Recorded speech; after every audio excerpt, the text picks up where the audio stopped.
Hello friends, welcome to Mahi accountancy classes.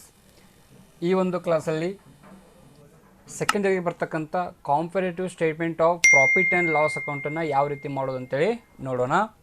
ಒಂದು ಈಸಿಯಾಗಿರ್ತಕ್ಕಂಥ ಮೆಥಡಲ್ಲಿ ನೋಡೋಣ. Okay, from the following information of Sanghvi company limited, prepare a comparative statement of profit and loss for the year 2016 and 17. Particulars 2016 next 17 2 years ಯಾವಾಗಲೂ ಈ ಪ್ರಾಬ್ಲಮ್ಲಿ 2 ಇಯರ್ಸ್ದು ಒಂದು previous year ಮತ್ತು ಒಂದು current ಇಯರ್ದು ಏನು ಕ್ಯಾಲ್ಕುಲೇಷನ್ ಮಾಡಿ ಕೊಟ್ಟಿರ್ತಾರೆ. Revenue from operation, next sales minus sales return. ಇದೇನು question ಐತಲ್ಲ, ಇದು ನಿಮಗೆ ಫಾರ್ಮೇಟ್ ಆಗಿ ಕೂಡ ನಿಮ್ಗೆ ಕನ್ವರ್ಟ್ ಆಗುವಂಥದ್ದು, ಅಂದರೆ ಇದೇ ರೀತಿ ನಿಮ್ಗೆ ಫಾರ್ಮೇಟ್ ಇರುವಂಥದ್ದು. Other revenue income, total revenue ಕೊಟ್ಟಿದ್ದಾರೆ. ಓಕೆ, ನೆಕ್ಸ್ಟ್ ಎಕ್ಸ್ಪೆನ್ಸಸ್ ಕೊಟ್ಟಾರ. ಎಕ್ಸ್ಪೆನ್ಸಸ್ಸನ್ನು ಅಂದರೆ ಟೋಟಲ್ ರೆವೆನ್ಯೂಯಲ್ಲಿ ಎಕ್ಸ್ಪೆನ್ಸಸ್ಸನ್ನು ಮೈನಸ್ ಮಾಡಿದರೆ ನಾವು ಪ್ರಾಫಿಟ್ ಬಿಫೋರ್ ಟ್ಯಾಕ್ಸನ್ನು ಮಾಡ್ತೀವಿ. ಇಲ್ಲಿ ಜಸ್ಟ್ ಏನಿಲ್ಲ, ಪರ್ಟಿಕ್ಯುಲರ್ಸ್ ಎರಡು ಏನು ಪ್ರೀವಿಯಸ್ ಮತ್ತು ಕರೆಂಟ್ ಇಯರ್ದು ಅಮೌಂಟ್ ಕೊಟ್ಟಾರಲ್ಲ, ಪ್ರಾಬ್ಲಮನ್ನು ಯಾವ ರೀತಿ ಸಾಲ್ವ್ ಮಾಡೋದು ಅಂತಂದರೆ ನೋಡಿರಿ, ಪರ್ಟಿಕ್ಯುಲರ್ಸ್ 2016 2017 ಇವು ಮೂರು column same as it is, ಏನು ಪ್ರಾಬ್ಲಮ್ನ ಕೊಟ್ಟಿರ್ತಲ್ಲ ಆ್ಯಸ್ ಇಟ್ ಈಸ್ ಅದೇ ರೀತಿ ಹಚ್ಕೊಳ್ತೀರಿ. ನೆಕ್ಸ್ಟ್ ಇನ್ನು ಎರಡು ಕಾಲಮ್ ನೀವು ಮಾಡಬೇಕಾಗಿದೆ ಏನಂತಂದರೆ, ಒಂದು increase or decrease in amount, next ಇನ್ನೊಂದು ಯಾವುದ್ರಿ increase or decrease in percentage. Okay, ಪರ್ಸಂಟೇಜಲ್ಲಿ ಮಾಡುವಂಥದ್ದು. ಜಸ್ಟ್ ಇಲ್ಲಿ ಮೈನಸ್ ಆ್ಯಂಡ್ ಪ್ಲಸ್ ಮಾಡುವಂಥದ್ದು, ಅಂದರೆ ಮೈನಸ್ ನೆಕ್ಸ್ಟ್ ಡಿವೈಡ್ ಮಾಡುವಂಥದ್ದು ಕ್ಯಾಲ್ಕುಲೇಷನ್ನು, ಅಂದರೆ ಈಸಿಯಾಗಿ ನೀವು 12 ಮಾರ್ಕ್ಸನ್ನು ಇಲ್ಲಿ ಪಡ್ಕೊಳ್ಬೋದು. ಓಕೆ, ಫಸ್ಟು ನೋಡೋಣ. Comparative statement of profit and loss for the year ended 2016 and 17 Sanghvi company limited. Revenue from operation ನೋಡಿ, ರೆವೆನ್ಯೂ ಫ್ರಮ್ ಆಪ್ರೇಷನ್ ಎಷ್ಟೈತಿ 16 ಆ್ಯಂಡ್ 17 7,25,000 ಆ್ಯಂಡ್ 8,15,000.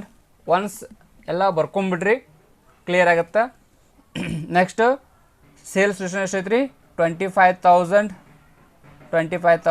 ನೆಕ್ಸ್ಟ್ 15,000, ಅದನ್ನು ಲೆಸ್ ಮಾಡಿದರೆ ಈ ಕಡೆ 7 lakh, next 8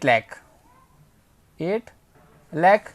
next other incomes, next ಇಲ್ಲಿ ನೋಡಿರಿ other revenue income ಎಷ್ಟೈತಿ ಇಲ್ಲಿ 1,200, ನೆಕ್ಸ್ಟ್ 8,000. ಓಕೆ, ಟೋಟಲ್ ರೆವೆನ್ಯೂ ಎಷ್ಟಾಗತ್ತೆ ನೋಡ್ರಿ ಈಗ 7,01,200, ನೆಕ್ಸ್ಟ್ 8,08,000. ಓಕೆ, ನೆಕ್ಸ್ಟ್ ಇದೇನಾಯ್ತು ಈಗ ಟೋಟಲ್ ರೆವೆನ್ಯೂದಾಯಿತು. Next expenses, employee benefit expenses ಎಷ್ಟೈತಿ, ಒಂದು 5,95,000, 5,95,000. ನೆಕ್ಸ್ಟ್ 6,15,000. ಡೆಪ್ರಿಷಿಯೇಷನ್ನು 12,700, next 12,500. Next financial expenses 23,000, 24,000. Okay, next other expenses 1,500. Okay, next 2,000. Okay, next ನೋಡಿರಿ, ಇನ್ನು ನೆಕ್ಸ್ಟ್ ಯಾವುದು ಟೋಟಲ್ ಎಕ್ಸ್ಪೆನ್ಸಸ್, ಅಂದರೆ ಇದೇನು ಎಕ್ಸ್ಪೆನ್ಸ್ ಐತಲ್ಲ, ಟೋಟಲ್ ಎಷ್ಟು ಬರ್ತಾ 6 lakh. ಟೋಟಲ್ ಎಕ್ಸ್ಪೆನ್ಸಸ್ ಎಷ್ಟು ರೀ 6,32,200. ಈ ಕಡೆ ಅಂದರೆ 17 ಇದು 6,53,500. ಈಗ ಪ್ರಾಫಿಟ್ ಬಿಫೋರ್ ಟ್ಯಾಕ್ಸ್ ಅಂತಂದರೆ total revenue minus total expenses. Total revenue minus ಅಂದರೆ 7,01,200 ಮೈನಸ್ 6,32,200 ಮಾಡಿದೆವು ಅಂತಂದರೆ 69,000 ಬರುವಂಥದ್ದು.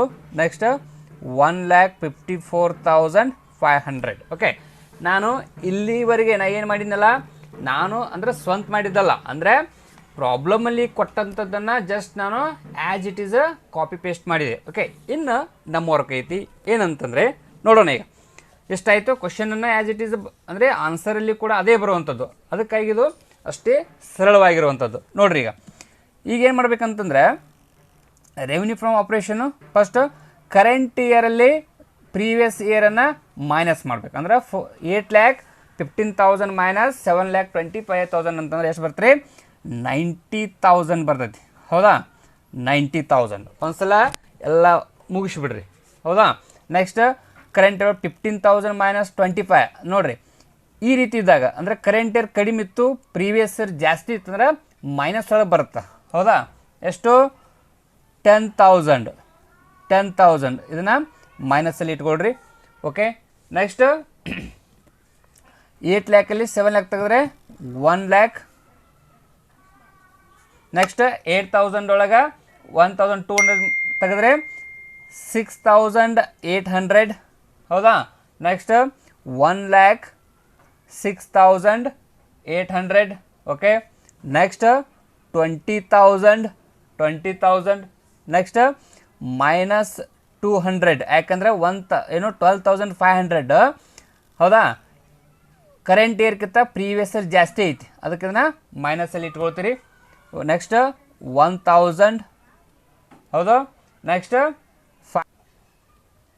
ಓಕೆ ಈ ರೀತಿ ನಾವು ಇದನ್ನ ಡಿಫ್ರೆನ್ಸ್ ತಗೋತೀವಿ. ಹೌದಾ ಅಂದರೆ ಇಲ್ಲಿ ಒಂದು ಡಿಕ್ರೀಸ್ ಆಗಿರ್ತೈತಿ ಎಲ್ಲ ಇನ್ಕ್ರೀಸ್ ಆಗಿರ್ತಕ್ಕಂಥ ಅಮೌಂಟನ್ನು ಈಗ ಹಚ್ಕೋತೀವಿ.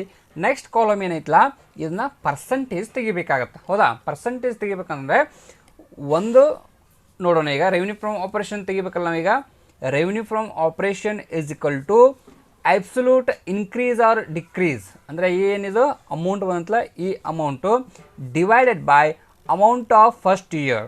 ಈ ಫಸ್ಟ್ ಇಯರ್ ಅಮೌಂಟನ್ನು ಡಿವೈಡ್ ಮಾಡ್ಕೋತೀವಿ ಇಂಟು 100 ಮಾಡ್ಕೋತೀವಿ. ಸೇಮ್ ಆ್ಯಸ್ ಇಟ್ ಈಸ್ ಏನು ಫಾರ್ಮುಲಾ ಐತಲ್ಲ ಈ ಫಾರ್ಮುಲಾನ ಎಲ್ಲ ಒಂದು ಏನು ಟ್ರಾನ್ಸಾಕ್ಷನ್ ಕೂಡ ನಾವು ಬಳಸುವಂಥದ್ದು. ಓಕೆ ನೋಡೋಣ ಈಗ ಫಸ್ಟ್ ಒಂದು ಮಾಡಿ ನೋಡೋಣ. Revenue from operation is equal to ನೋಡ್ರಿ ಅಬ್ಸಲ್ಯೂಟ್ ಇನ್ಕ್ರೀಸ್ ಆರ್ ಡಿಕ್ರೀಸ್ ಅಂತ ಹೇಳೋಣ. ನೋಡ್ರಿ ಎಷ್ಟೈತಿ 90,000 divided by amount of first year ಐತ್ರಿ 7,25,000 7,25,000 ಇಂಟು 100. ಓಕೆ ಎಷ್ಟು ಬರುತ್ತೆ ನೋಡ್ರಿ. ಈಗ ಅದು ನೋಡಿ ಬೇಕಂದರೆ ಕ್ಯಾಲ್ಸಿಯಲ್ಲಿ ಕೂಡ ಮಾಡಿ ತೋರಿಸ್ತೀನಿ ನೋಡ್ರಿ 90,000. ಓಕೆ ನೋಡ್ರಿ ಇಲ್ಲಿ 90,000 ಡಿವೈಡೆಡ್ ಬೈ ಎಷ್ಟೈತಿ 7,25,000. ಹೌದಾ ಇಂಟು 100 ಎಷ್ಟು ಬರ್ತೀರಿ 12.41. ಹೌದಾ ಈ ರೀತಿ ಎಲ್ಲ ಟ್ರಾನ್ಸಾಕ್ಷನ್ ಕೂಡ ನೀವು ಮಾಡಬೇಕು. ಓಕೆ ಎಷ್ಟು 12.41. ಹೌದಾ ಪರ್ಸೆಂಟೇಜನ್ನು ನೀವು ಎವ್ರಿ ಟ್ರಾನ್ಸಾಕ್ಷನ್ಗೆ ಪರ್ಸೆಂಟೇಜ್ ಹಾಕ್ಬೋದು ಆರ್ ಇಲ್ಲಿ ಒಂದ್ಸಲ ಹಾಕಿರಲ್ಲ ಬಿಟ್ಟರು ಕೂಡ ನಡೀತೈತಿ. ಓಕೆ ನೆಕ್ಸ್ಟ್ ಮೈನಸ್ ಯಾಕಂದ್ರೆ ಮೈನಸಲ್ಲಿ ಬಂದೈತಿ ಅಂದರೆ ಡಿಕ್ರೀಸ್ ಆಗಿರ್ತೈತಿ ಮೈನಸಲ್ಲಿ ಅಮೌಂಟ್ ಬಂದಿರೋದ್ರಿಂದ ಇನ್ನೂ ಕೂಡ ನೀವು ಮೈನಸಲ್ಲಿ ಇಡಬೇಕಾಗತ್ತೆ. ಎಷ್ಟು ಬರ್ತೀರಿ ಅದು 40%. Okay 40%. Next 14.29%. Okay next 566.67. Sir ಈ ರೀತಿ ಬಂದಾಗ ಅಂದರೆ ಸಮ್ ಟೈಮ್ ಏನಾಗಿರ್ತೈತಿ ಈ ರೀತಿ ಬಂದಾಗ ಕನ್ಫ್ಯೂಷನ್ ಆಗುತ್ತೆ ಅಂದರೆ ನಾ ಮಾಡುವಂಥ ಕ್ಯಾಲ್ಕುಲೇಷನ್ನು ತಪ್ಪೈತೇನೋ ಅಂತೇಳಿ. ಬಟ್ ನೋ ಪ್ರಾಬ್ಲಮ್ ಈ ರೀತಿ ಬರ್ತೈತಿ 566.67. Next 15.23. Okay next 3.36. Okay 3.36. Next minus ಯಾವುದು ಸಾರಿ ನೋಡ್ರಿ ಇಲ್ಲಿ ಬರಿಬೇಕು ಇದನ್ನು 3.36. ಓಕೆ ಪರ್ಸೆಂಟೇಜ್ ಇಲ್ಲಿ 200 ಮೈನಸಲ್ಲಿ ಬಂದಿರೋದ್ರಿಂದ ಮೈನಸ್ ಅಂತೇಳಿ ಹಾಕ್ಕೊಳ್ತೀರಿ 1.57. ಹೌದಾ 1.57. Next 4.35%. Okay next 33.33%. Okay next 3.37. Okay next 123.91 percentage. Okay, ಈ ರೀತಿ ನೀವು ಮಾಡಬೇಕಾಗತ್ತಾ. ಯಾವ ರೀತಿ ನೋಡಿರಿ, 90,000 ಡಿವೈಡೆಡ್ ಬೈ 7,25,000 ಇಂಟು 100 ಮಾಡಿದರೆ 12.4 ಬಂತು. 10,000 ಡಿವೈಡೆಡ್ ಬೈ 25,000 ಇಂಟು 100 40% ಬರ್ತಾ.